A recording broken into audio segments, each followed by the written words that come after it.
Hello guys, second unit లో ఇంకొక important topic stock levels. Stock అంటే మనందరికీ తెలుసు, ప్రీవియస్ క్లాసెస్ లో చాలా సార్లు డిస్కస్ చేసాం. స్టాక్ లెవెల్ అంటే ఏంటి? ఏదైనా ఒక స్పెసిఫిక్ టైం కి ఇన్వెంటరీలో గూడ్స్ ఎంత అవైలబుల్ గా ఉన్నాయి అనే దాన్ని తెలియజేసేదే స్టాక్ లెవెల్. దీన్ని సప్లై డిమాండ్ మేనేజ్ చేయడానికి బిజినెస్ కి చాలా యూజ్ అవుతుంది. ఇది స్టాక్ లెవెల్ అంటే. స్టాక్ లెవెల్స్ ఎన్ని టైప్స్ ఉన్నాయి? స్టాక్ లెవెల్స్ నార్మల్ గా 5 types. First one minimum, maximum, reordering, average and danger. ఇవి 5 టైప్స్. ఒక్కొక్కటిగా చూద్దాం. ఫస్ట్ మినిమం స్టాక్ లెవెల్ అంటే ఏంటి? It refers to the lowest level of stock that should be maintained in a warehouse before placing a new order for storage. అంటే ఏదైనా కొత్త order చేసేటప్పుడు wear house లో ఉండే మినిమం అతి తక్కువ లెవెల్ ని మినిమం స్టాక్ లెవెల్ అని అంటాం. దీని ఫార్ములా ఏంటి? Minimum stock level equal to reordering level minus normal usage and average delivery time in weeks. ఈ ఫార్ములా సరిగ్గా అర్థం చేసుకోవాలంటే దీనికి కొన్ని టర్మ్స్ మనం అర్థం చేసుకోవాలి. అవి ఏంటి అనేది ఫస్ట్ చూద్దాం. ఫస్ట్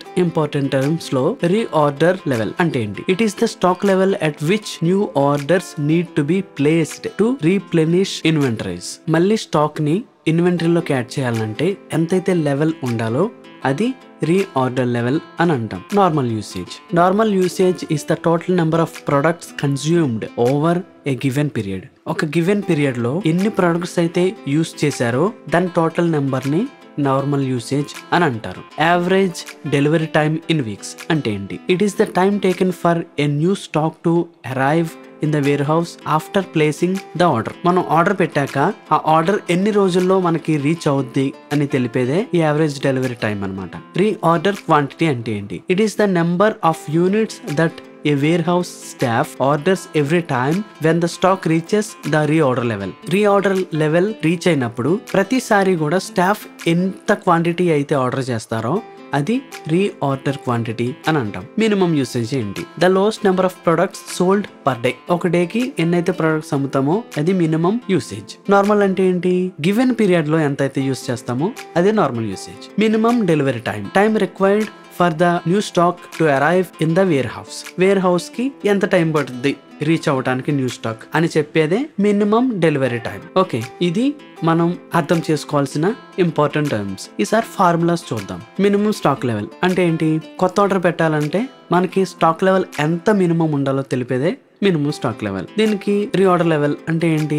కొత్తగా ఆర్డర్ చేయడానికి మన దగ్గర ఎంత ఉండాలి లెవెల్ సేఫ్ సైడ్ గా అని తెలిపేది reorder level minus normal usage. Given period లో ఎంత యూస్ చేస్తాము ఇంటూ యావరేజ్ డెలివరీ టైం, ఎంత టైం కి అది రీచ్ అవుద్ది. ఇది minimum stock level formula. Maximum it is the maximum amount of stock that needs to be maintained in the warehouse to avoid overstocking problems. అంటే మనకి ఎంతైతే stock కావాలో అంత స్టాక్ మాత్రమే, అది హైయర్ స్టాక్ వేర్ హౌస్ లో ఉంటే దాన్ని మాక్సిమం స్టాక్ లెవెల్ అంటాం. దీని ఫార్ములా ఏంటి? Reorder level minus minimum usage. Minimum అంటే పర్ డే కి, minimum delivery time warehouse కి ఎంత టైం లో వస్తుంది, plus reorder quantity, reorder level కి ఎంత క్వాంటిటీ మనం ఆర్డర్ చేస్తాం రెగ్యులర్ గా అనేది రీఆర్డర్ క్వాంటిటీ. దీన్ని మాక్సిమం స్టాక్ లెవెల్ అంటాం. రీఆర్డరింగ్ లెవెల్ ఏంటి? It is the inventory level at which new orders need to be placed to replenish the stock in the warehouse before it comes yes shortage రాకుండా maintain చేసేది reorder level అంటాం. దీని formula ఏంటి? Minimum usage into maximum delivery time, average stock level. It includes the average amount of stock maintain for a certain period.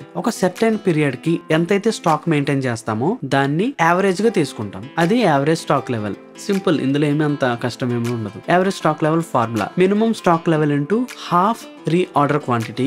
ఇది first formula. Second minimum stock level plus maximum stock level by 2. ఇది simple గా ఉంది కదా. అంటే మనకి question ఎలా ఇస్తాడనంటే question details ఇచ్చి ఏదైతే కనుక్కోవాలో అన్ని కనుక్కోమంటాడు. సో మనం ముందే minimum stock level maximum stock level calculate చేస్తాం కాబట్టి ఈజీగా చేయొచ్చు. And last one danger stock level. If the stocks in the warehouse go below the minimum stock level then it reaches a danger level. Minimum level కంటే తక్కువకి reach అయితే దాన్నే danger level అని అంటాం. దీని ఫార్ములా ఏంటి? Average consumption into maximum reorder period for an emergency purchase. ఇప్పుడు ఏమైంది?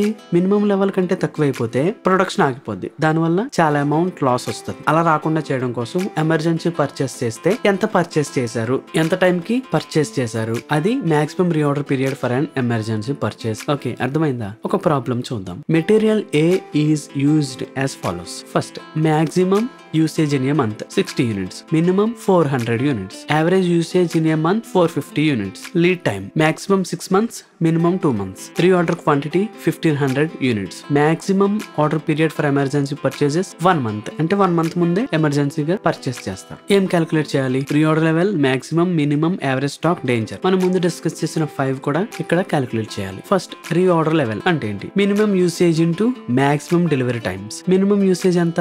400 యూనిట్స్ క్వశ్చన్ లో ఇచ్చాడు. 400 units minimum. Maximum delivery time maximum 6 months into 6, 400 into 6 3600 units. Next maximum stock level equal to reorder level minus minimum usage and maximum delivery time. Minimum delivery time. Reorder level ఎంత ముందే calculate చేసాము, 3600 units. Minimum usage 400 units, 400. Minimum delivery time minimum 2 months. Reorder quantity 1500 units. So formula ఏంటి? Reorder level 3600 plus reorder quantity. ఇలానే చేయొచ్చు. ఇక్కడ plus ఉంది కదా, reorder level minus ఇలా చేసిన reorder level plus reorder quantity minus minimum usage into minimum delivery time ఇలా చేసిన ఫార్ములా ఒకటే. So 3600 plus 1500 minus minimum usage 400, minimum delivery time 2, so 800. 3600 plus 1500 5100 minus 800 equal to 4300 units. Maximum level. Next, minimum level. Reorder level minus normal usage into delivery average delivery time in weeks. Reorder level ముందే calculate చేసాం 3600. Normal usage, ఇక్కడ normal usage 450 అని ఇచ్చాడు. మనకు normal usage అని ఎక్కడ ఇచ్చాడా? లేదు. నార్మల్ అయినా యావరేజ్ అయినా ఒకటే. ఇక్కడ చూడండి, the terms lead time and reorder mean the something. Usage and consumption are also used alternative terms. Average, normal. Consumption అయినా యూసేజ్ అయినా ఇవి రెండు పదాలు కూడా యావరేజ్ కి నార్మల్ కి ఇంటర్చేంజబుల్లీ వాడతాం. సో మినిమం లెవెల్ కి average delivery time 4 weeks calculate చేస్తే reorder level 3600 minus normal usage 450 into 4, 3600 minus 1800 వచ్చింది. Next average stock level. Average stock level formula ఏంటి?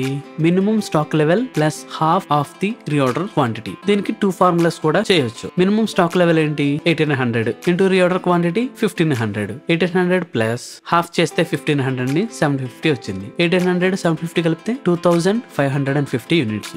ఇంకోలో చేయొచ్చు. అదేంటి?